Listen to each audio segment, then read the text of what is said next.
was also a stat that came out a few weeks ago that said Caitlin Clark received 17% of the WNBA's flagrant fouls this season. And straight into the eye of the biggest star in the WNBA. It's not a natural act. And I called it out yesterday. You know that feeling when you're crushing it at work, but instead of props, you get nothing but hate? Well, multiply that by 1,000,000, and you've got Caitlin Clark's rookie year in the WNBA. This girl was changing the game, but instead of support, she got slammed. Literally. Before we move on, I'd like to ask you a small favor. If you appreciate this content, please take a second to like this video and subscribe to the channel. Over 98% of you watch the videos without subscribing. It costs you nothing, but it makes a huge difference to us. So, did you click the subscribe button? Great. Thank you so much. Now, back to the video. Now, Clark's done playing nice. She's taking her skills to Europe, leaving behind a league that's in total meltdown mode. Coaches are getting fired, players are losing it, and fans are wondering what the heck just happened. Sound familiar? Maybe you've dealt with workplace drama too. Stick around, because we're breaking down how jealousy and politics can destroy potential in any field, even pro sports. Picture this. Caitlin Clark steps onto the WNBA court for the first time. The crowd's going wild, but not everyone's cheering. This superstar rookie, fresh off a dominating college career, is about to get a harsh reality check in the pros. Clark's college stats were off the charts. She was breaking records left and right, lighting up scoreboards like a pinball machine. But the WNBA? That's a whole different ballgame. Suddenly, she's not just facing tougher opponents. She's battling a whole system that seems set against her. From day one, the veterans were gunning for her. It's like they took one look at Clark and decided, nope, not gonna let this rookie show us up. Every game, Clark's getting knocked around like a human pinball. Elbows flying, hard screens, you name it. She's just not built for the physicality of this league. Yeah, and she's not quick enough to get away from the physicality. And she's faced at the professional level and voiced frustration with the league's officiating, recently telling reporters, quote, "I feel like I'm getting hammered and everybody is physical with me." And the refs, they're swallowing their whistles like they're going out of style. But here's the thing, Clark's not backing down. She's taking hit after hit, getting up every time and still balling out. It's like watching David take on a whole team of Goliaths, armed with nothing but a mean crossover and a killer three-point shot. Now, let's talk about these flagrant fouls. You won't believe this, but Clark's racked up 177% of the league's flagrant fouls. That's not a typo. Percent of those flagrant fouls were committed by the Chicago Sky against Caitlin Clark. Now, this one that we see right here that I believe should have been a flagrant foul. 177%.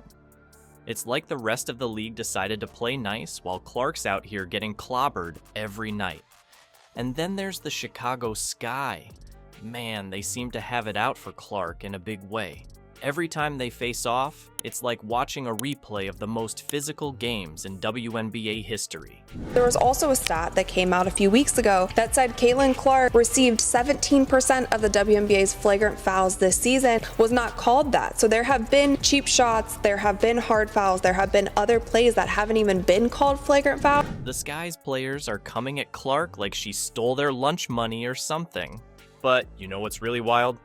This might not even be the worst of it. Clark's not just facing opponents on the court. She's battling a whole system that seems determined to put her in her place. It's like the league looked at this incredible talent and said, nah, let's see if we can break her instead. While Clark's fighting for respect on the court, another storm's brewing off it. What do you do when your biggest star becomes your biggest problem? The WNBA is about to find out, and it's not pretty. You see, before Clark came along, the WNBA was struggling. Games were pulling in maybe 400,000 viewers on a good day. Then Clark steps onto the scene, and suddenly nearly 2 million people are tuning in to watch her play. It's like she waved a magic wand and made everyone care about women's basketball overnight. People are tuning in. Now, I'm not going to lie to you. I have not tuned in 1 second since Caitlin Clark was eliminated, but that's not unusual. But here's where things get messy. Instead of celebrating this surge in popularity, some of the league veterans are feeling threatened. It's like high school all over again, with the popular new kid making everyone else feel insecure. You've got players who've been grinding for years, and now this rookie's stealing all the spotlight. Can you blame them for being a little green-eyed? Imagine being so good at your job that you make an entire industry lose its mind. But yes, she will have a target on her back as well. Foul call. No refs stopping the game to go look. Is this a flagrant? None of that. Just everybody moved on. That's Clark right now. She's not just changing the game on the court, she's shaking up the whole WNBA ecosystem. Suddenly, there's more media attention, more sponsorship opportunities, more everything. But instead of everyone riding this wave together, it's turning into a Shark Tank. Here's the kicker. Clark's success is exposing some ugly truths about the league. It's showing how unprepared they were for a superstar of this magnitude. They don't know how to protect her, how to market her, or how to use her to lift up the entire sport. It's like they were handed a golden goose and decided to see how hard they could squeeze it. And let's talk about ESPN for a second. They've been promoting Clark like crazy, building her up as the face of women's basketball. Now that she's considering leaving, they're in full panic mode. Imagine losing your biggest ratings draw right when you thought you'd struck gold. It's a TV executive's worst nightmare. Vacation in people commenting under my shorts videos that Caitlin Clark's gone. She's left the WNBA. But it's going to be nice to not have to sit in front of a microphone, multiple times a week. I really appreciate all of you, but it will be nice to kind of get away and relax for a little bit. The WNBA's failure to protect Clark is the real shocker here. They had this incredible talent, this once-in-a-generation player, and what did they do? They let her get beaten up on the court and torn down off it. It's like watching a Broadway show where the lead actress is getting booed by her own castmates while the director just shrugs. Now, imagine if that lead actress suddenly announced she was taking her show on the road to Europe. It's going to be nice, though, I think, getting out of the spotlight and just getting to live my life and do things that I want to do. And, She's probably going to make more money overseas in EuroLeague than she did during this WNBA season. Clark's not just talking about leaving. She's got a golden ticket that might make the WNBA's neglect look like the biggest fumble in sports history. How much would it take to lure away America's basketball sweetheart? Well, buckle up, because Clark's frustration with the WNBA has reached a boiling point, and Europe's looking mighty tempting. You've got to wonder what's pushing her to consider such a drastic move. Is it the constant physical beating she's taking on the court? The lack of support from the league? Or maybe it's the allure of being treated like the star she truly is. Let's break it down. In the WNBA, Clark's been the punching bag for veterans and the league's golden goose all at once. But in Europe, they're rolling out the red carpet. We're talking about a massive contract that's making waves on both sides of the Atlantic. The numbers aren't public yet, but rumors are swirling about a deal that could make WNBA salaries look like pocket change. But here's the kicker. It's not just about the money. Europe's offering Clark something the WNBA seems to have forgotten: respect. Imagine playing in arenas where fans chant your name, not boo you. Where your teammates have your back instead of gunning for your spot. Where the league actually protects its stars instead of throwing them to the wolves. You know what's wild? This move could be the wake-up call the WNBA desperately needs. Your biggest star, your meal ticket, the reason why you have relevancy, just got stabbed and assaulted and nothing. They're in full panic mode, scrambling to keep their brightest star from jumping ship. But is it too little, too late?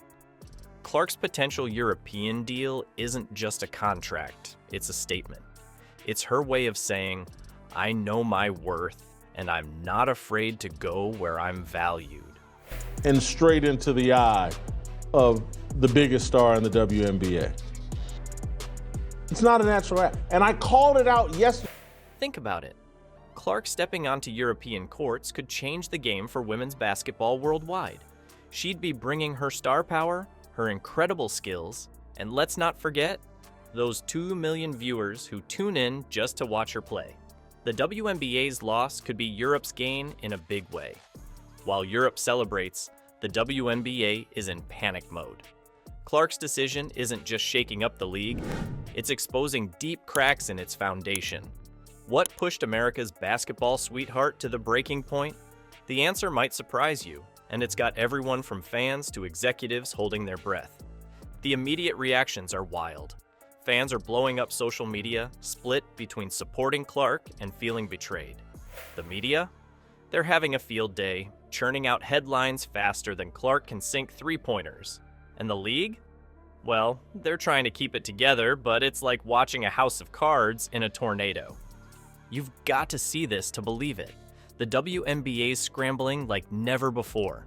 They're calling emergency meetings, issuing statements left and right, and probably burning up the phone lines trying to get Clark back. It's damage control on steroids. They're promising changes, talking about player safety, better marketing, you name it. But is it too little, too late?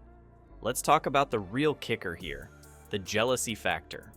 Remember those veteran players who were giving Clark a hard time? Well, their green-eyed monster just bit them back. Hard.